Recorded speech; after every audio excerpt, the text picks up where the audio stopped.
checking out my e-poster. My name is Emily Mixon, and I'm a PhD student at the University of Wisconsin-Madison. Today I'm presenting an eruptive chronology and geochemical history for Calbuco volcano, which is located in the Andean Southern Volcanic Zone, or SVZ. The motivation for doing this work is rooted in global observations of increased eruption rates following the last glacial maximum, or LGM. While regional and global time series work has shown significance to such a pattern, SEN and pre-LGM eruptive products are understudied in this framework. Calbuco and its neighbors in the SVZ have been multiply glaciated and therefore are ideal candidates for testing hypotheses that external load change may lead to eruption of shallowly stored differentiated magmas. Additionally, Calbuco is one of the most active volcanoes in the SVZ, with eruptive activity occurring as recently as 2015.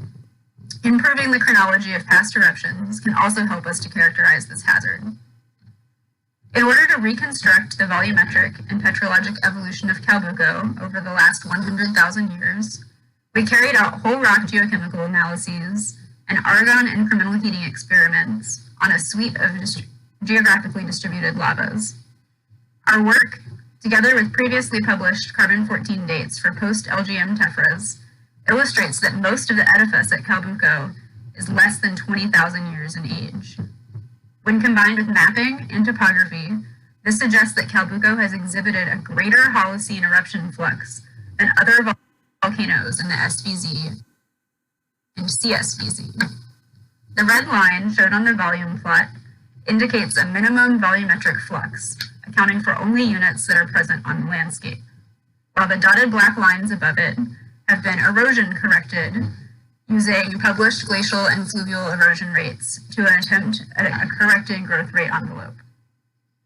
In addition to this high flux, observations of two partial flank collapses, as shown in the stratigraphic columns, and thick debris flows, glacial striations, and fine-scale nonlinear jointing, shown in the photo figure, indicate that SEN and post-LGM activity at Calbuco has been both effusive and explosive in nature, and that lavas have often encountered ice and water upon eruption.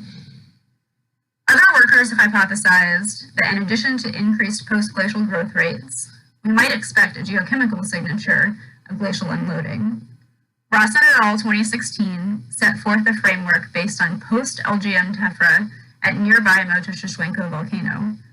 They suggested that a three-phase post-glacial sequence consisted of an eruption of the most silicic lavas immediately post-glacial, followed by a more mafic recharge with a return or relaxation to intermediate products.